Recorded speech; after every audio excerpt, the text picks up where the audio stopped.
So let's go ahead and talk about base building. Now, base building is really important for Hydrocraft because of the fact that you need so much space.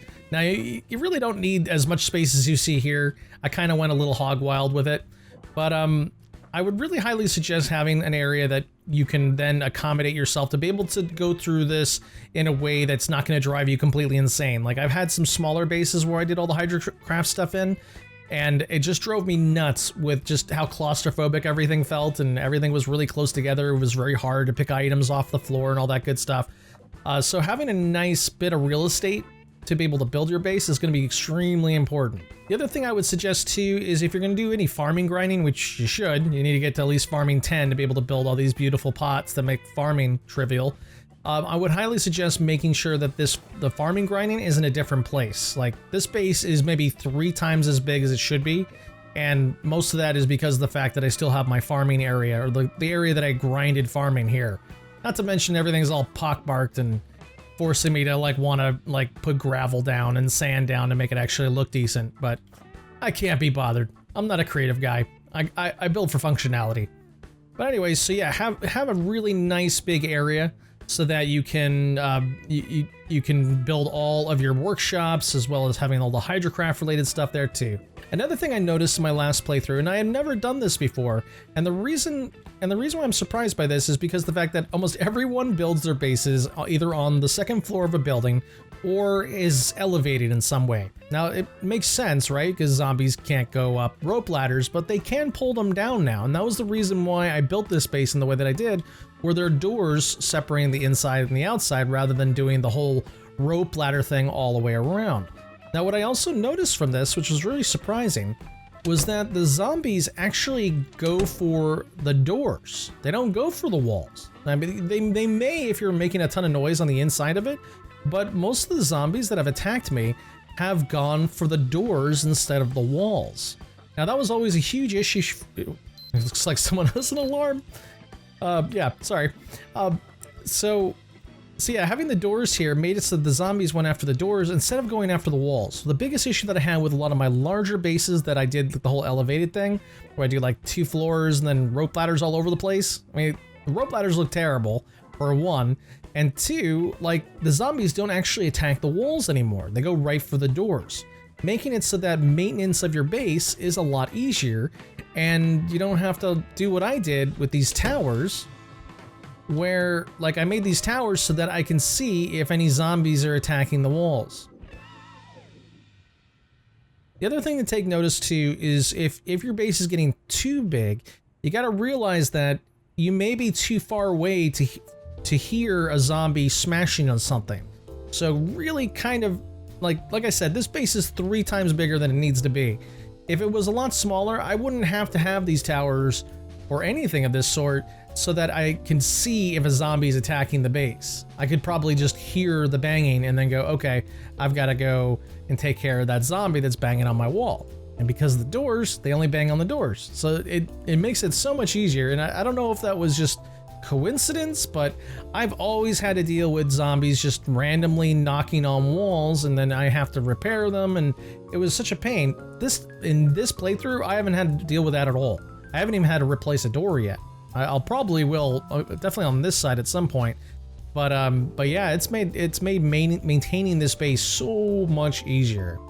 So the first thing to keep in mind when placing a base is making sure that the base you're building is going to be all within one cell. So for instance, here's the house that I built my base in. If you click on map coordinates off of the map.projectzomboid.com, made by Blind Coder, you beautiful man, you can see that there's a cell listing here. If you mouse over the area, you'll see the coordinates change, but the cell should not. If I go further to the north, wow, this is a big cell, or at least I'm on the south end of the cell. Yep, that's it. You can see that the number is changing between 33 and 34, indicating that a new cell is about kind of right here. It'd be nice if there was like a grid or something like that, but yeah, it's all right. Blind Coder is beautiful anyways. So make sure that your base is inside a single cell, because what could happen, let's just go over to the train depot over here, and you're kind of looking at this going, well, this would be a great base location, it'd be super gigantic, there's buildings, all sorts of cool stuff. All I'd have to do is kind of build out a wall that goes this way and maybe a little bit on the north side too, and you'd have pretty much an enclosed area. But the problem is that this enclosed area would be within multiple cells. And what would happen is if you're not in this cell for, I think it's 18 minutes is the base configuration for how often or how long you have to be outside of a cell for zombies to spawn. But if you're not in that cell, you're gonna have zombies spawning inside of your enclosed area. So a lot of people are going, why is my base, you know, my base is enclosed, but I got zombies inside of it. And this is why. If you build a base that's within multiple cells, so there's a cell break right about here, yeah. That way, if you're not in the north side of this base area for, you know, like I said, 18-20 minutes, you are gonna have zombies spawning inside of your enclosed region. The other factor that I kept in mind when I was picking the location for this base were any computer-made walls. So if the walls are in there from the very beginning, made by the computer, you know, generated by the game, zombies do not try to knock these down at all. What they do is they'll walk towards the sound, and then they'll run into this wall, and they either go south or north. But what happens is they will eventually, like there's a memory timer on a zombie. So when they hear something, there's only a certain amount of time that they'll act towards that sound. I think it's not very long. It's like maybe less than a minute. So if I have a zombie right here and I'm not gonna say shoot a gun, but let's say I knock down a tree and this guy hears it. He's starting to walk over here. He gets to about here and goes either north or south. Let's say north. And then about around this time, if I'm not making any additional noise, he'll just kind of go, okay, I'm gonna go rally with my zombie group again and just go back to my original location or whatever, just kind of not continue moving towards the sound anymore. So having one of these walls in place makes it really nice for the next topic, which is about identifying urban and not urban cells. So when I'm looking at a base location, I'm counting how many urban cells that I have to worry about versus how many not urban wilderness cells that is next to my area. So as you can see, so if you were to make like kind of a grid, so like a 3x3 grid, so here we have 3 cells across and then 3 cells down, you can see that I've got 3 wilderness cells on the east side of my base. And then of course I've got another 6 urban cells on the left-hand side. So not the best placement of a base to make sure that you're not getting a lot of zombie spawns, because zombies tend to spawn in urban areas, where in wilderness areas there's maybe a couple, or ones that have heard a sound or are moving in that general direction are just kind of lost out there. So while it's not the best, this wall is actually negating a considerable amount of the zombie traffic that's going towards the sound of my base. So here's my base here. The zombies over here, and they hear a sound, they're going to be going right towards it and then get confused and then get bored and then just do whatever they're going to do. Same for this one. So this wall is actually negating 3 of the urban cells that are to the west of my base.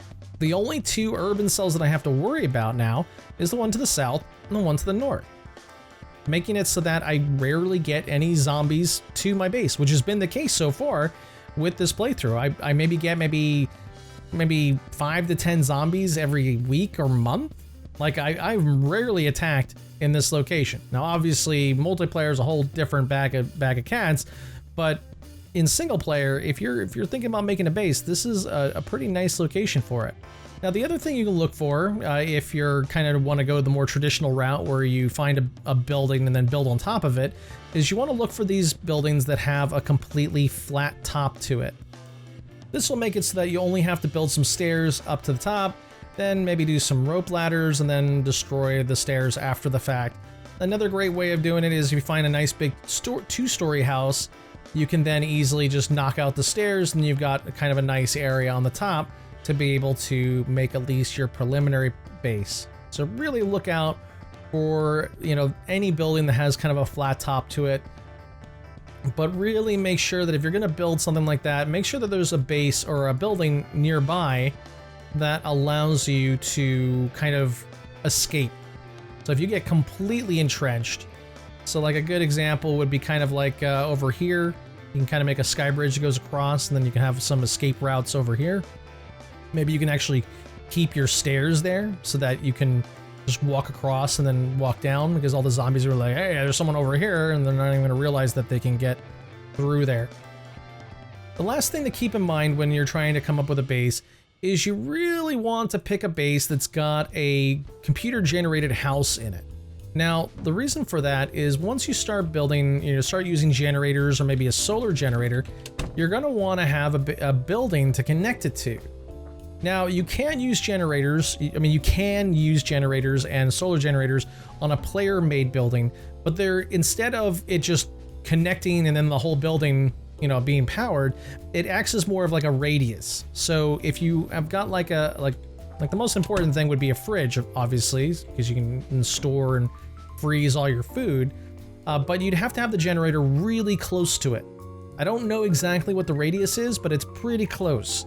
So if you were going to make a player-made building, all you'd have to do is make a small shack, put the generator next to it, and then everything inside of it will be powered. So it does work, but it is also, at the same time, it's also really nice to have a house that's lit up at night. Like, I can go upstairs to, I think there's a power switch right here. I can turn the light on and off, regardless of how far it is from the generator, because of the fact that the game knows this is a complete building and the generator is powering everything inside of it. All right, those are the only tips that I've got for base placement and where to build your base, and kind of picking a safe location so they don't get so many zombie spawns hitting you every so often. But just keep in mind, though, there are those NPC sounds that go off, and no matter where you build, there's a good chance that one of those NPC sounds is going to bring a gigantic horde down to you. So always be prepared with either small outposts or kind of secondary bases, so that if you do get swarmed, you're not completely lost. So hopefully you guys pick a good place, and if you've got some suggestions on what your favorite place is to make a base, go ahead and put those into the comment section below, and we can compare and contrast. Alrighty folks, see you in the next episode.